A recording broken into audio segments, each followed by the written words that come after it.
Our table topics master this evening is a longtime Toastmaster who has been committed to the vision of so many Toastmasters before him, who believed the strength of Toastmasters can be found in the members who follow the processes and protocols that have been cultivated from the heart and soul of Ralph Smedley, the founder of our great organization. Please welcome Advanced Communicator Gold and Competent Leader, your Table Topics Master, Tim Chedester. Thank you, Mr. Toastmaster, fellow Toastmasters, most welcome guest, and our guest speaker this evening. Our theme this evening is Groundhog Day. For some of you that may find this unbelievable, I just watched that movie for the first time last night. Table topics.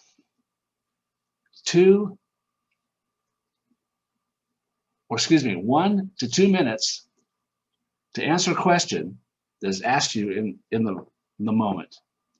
A minimum requirement of 1 minute, all the way up to 2 minutes, plus a 30-second leeway.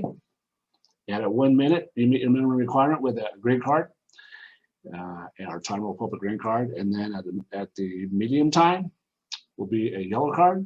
And then when it's time to wrap it up, at 2 minutes will be a red card. And then you have 30 seconds after that to finish up. With our theme of Groundhog Day, just to let everybody know that pretty much everybody this evening is available. Let's get going. By the way, I thought about it today, and I couldn't decide, was today actually yesterday? Was Groundhog yesterday? Groundhog Day today? Couldn't decide. I'm not sure. Sometimes I get a little bit flustered in the morning when I look at my clock and I have to beat on it to make sure that it doesn't always play the same song. Our first question. Puxatawny Phil did see his shadow yesterday, which means we have 6 more weeks of winter, or really does it? Do you believe that Phil can actually predict the weather, and why? Dottie.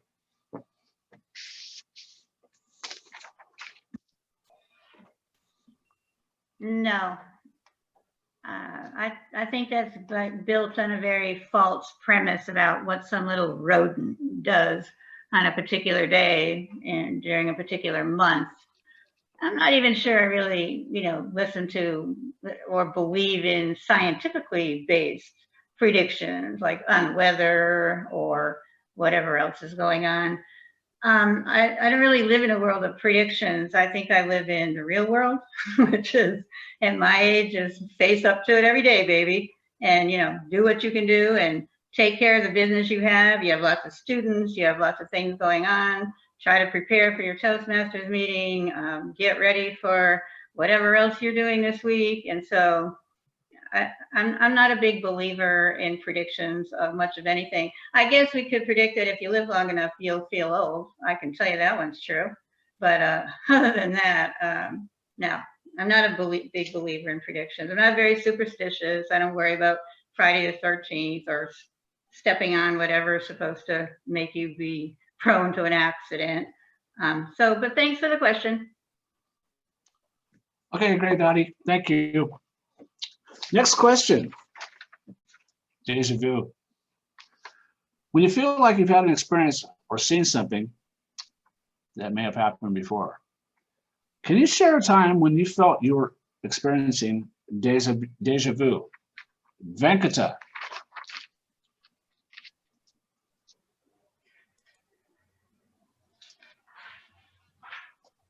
Mr. Toastmaster, would you please repeat the question? Deja vu. When you feel like you have experienced or seen something before, can you share a time when you felt that way, where you thought you saw something before, or felt something before, or experienced something before? Yeah. Mr. Table Topic Master, fellow Toastmasters, welcome guest. I have been to a very dark and remote place in my village when we are traveling after completing my tuition. It's about when I was in 6th grade. We were passing by a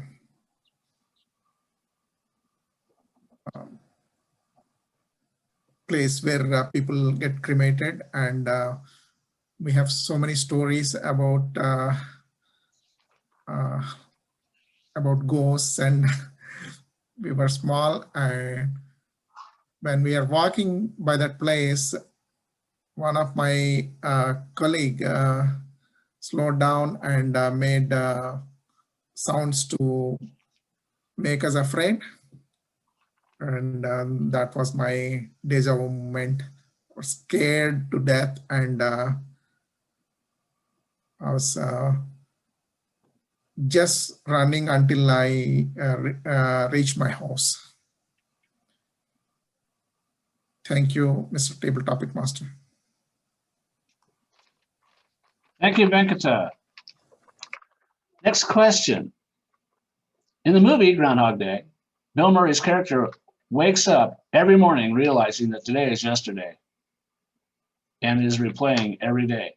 If you could relive any day from your past and change it, what would you do and why would you do it? Or why would you change it? Or how would you change it? Kathy.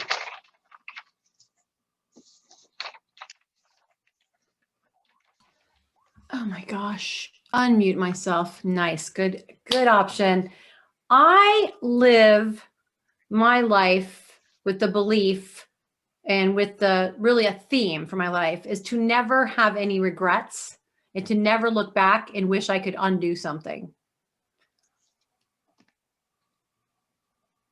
I'm going to have to say that I can't even think of a day that I would go back and redo to make a change. That I've always been focused on making sure that every time I make a decision, I'm 100% sure that when I make that decision, or even when I actually do something and I make a mistake, that I don't beat myself up. And this is, I think, one of the reasons why people are sometimes disgusted at my silver lining viewpoint in life. And I don't want to say, because honestly, silver lining, sometimes we can judge those as being something negative, but the 7 Habits of Highly Effective People, Stephen Covey, he teaches some amazing lessons.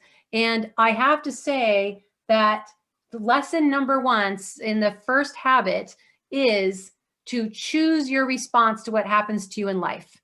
And if you are able to create space and a gap between what happens and what you do about it, instead of reacting to it, you can create that space and choose. You're typically going to end up not having a lot of regrets in life. So I have to say, Tim, in all respect to that great question that I know you put a lot of time and effort into, that I can't give you an answer because I have no regrets and I would not go and redo or ask for a redo of anything that's happened to me in life. Awesome. Thanks, Kathy. Next question. Rumor has it that there has only been one Puxatawny Phil dating back all the way to 1886. He's been drinking some type of punch all these years. We recently found out that your ancestors actually created that punch. Can you tell us what it is, what's in it, and why your ancestor made it? And was it just for Phil? Matthew.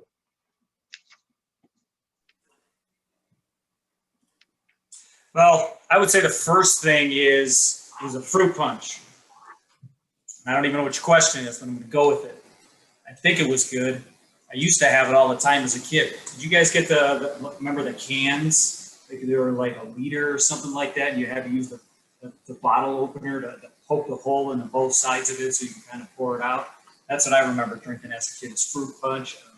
What was the other one? V8, I think, was another one that I drank a lot. It wasn't that I really liked it. It was really that it was the only thing that we had, so I had to drink it. It was too sweet, and the V8 was a vegetable juice, and I didn't really care for that either. I like it now, but at the time I didn't. But looking back at that, I could just really strangle my mom for that. I think Kool-Aid probably would have been better than the fruit punch in a can. I don't even know if I could trust that stuff. But I will send this back to you, Tim, because I think I'm done, and the best is yet to come. Thank you, Matthew. And for my final question, if you knew every day that tomorrow would be replayed, what would you do if you knew you wouldn't get caught? Brett. Thank you, Mr. Table Topics Master. What would I do? I think I'd probably have to eat more than I should, because I'm a bit of a foodie. So I like to eat food for the pleasure of it. So the idea of being able to eat what you like and not affect how you look, that'd be pretty sensational. So unfortunately, that's not going to happen. So I have to watch what I eat, and particularly what I drink. I watch what I drink because I don't like to spill anything. That doesn't mean I drink any less. I just don't like to spill it. So drinking is more important than eating, and especially if you can find a good stout, a Guinness, or something worthwhile savouring, a nice a Pinot Grigio or a Cabernet Sauvignon particularly. So I think that's what I do. Thank you very much, Mr. Table Topics Master. Thank you, Brett. Appreciate it. In closing, I just want to remind you that in the movie Groundhog Day, one of the themes is that we have an opportunity to have a second chance. And it's important that we remind ourselves that second chances are pretty amazing, and we should always be willing to extend someone else the opportunity, a second chance. I will now return conduct of the meeting back to our Toastmaster, Mr. Kevin P. Kiefer. Thank you, Mr. Chester. Big round of applause for our table topics master this evening, Tim. Thank you so much. And Tim, I'm glad you have finally seen the movie Groundhog Day.